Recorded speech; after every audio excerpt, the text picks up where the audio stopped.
के हो गई निसैया के प्यारी हो।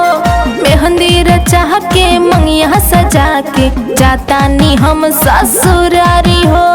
अच्छा नैहर में कई गो यार के फंसा के हो गई निसैया के प्यारी हो।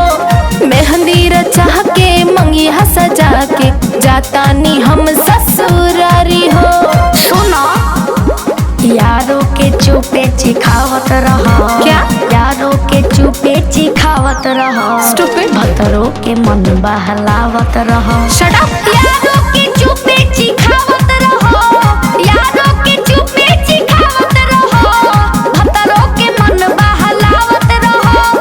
नैहर से ससुराल आवत रहो। बीच बीच में टेस्ट करावत रहो। समझ लू।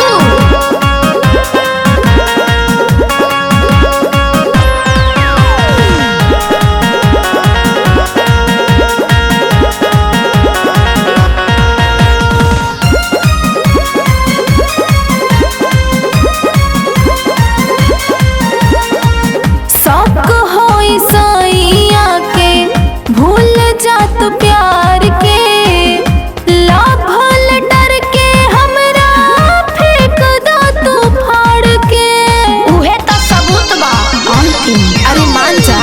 काहे तू जात बारू जाता रा बिगाड़ के। कैसे छोड़ दीही जानू ऐसा ना सुधार के। कितने के प्यार के चटनी चटा के लागिले बहु कुंवारी हो। 36 घाट के पानी पी के पोसैनी पापा दुआरी हो। अच्छा यारों के चुपे चिखावत रहो। का? यारों के चुपे चिखावत रहो। भतरों के मन बहलावत रहो। हटा। यारों के चुपे चिखावत रहो। यारों के चुपे चिखावत रहो। भतरों के मन बहलावत रहो। नैहर से ससुराल आवत रहो। हमरों से टेस्टिंग करावत रहो। अरे भूल जा पहल का बात।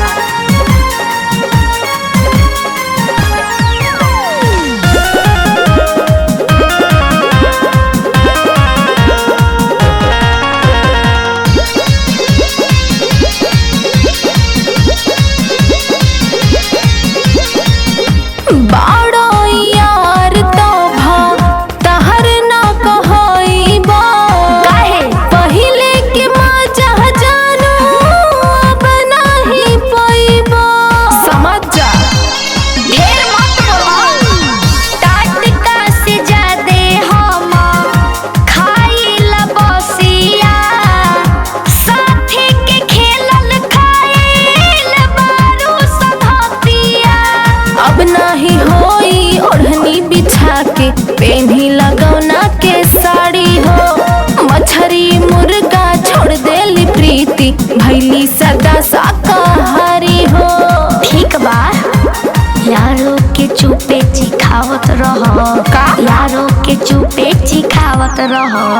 भतरों के मन बहलावत रहो। हटा। यारों के चुपे चिखावत रहो। यारों के चुपे चिखावत रहो।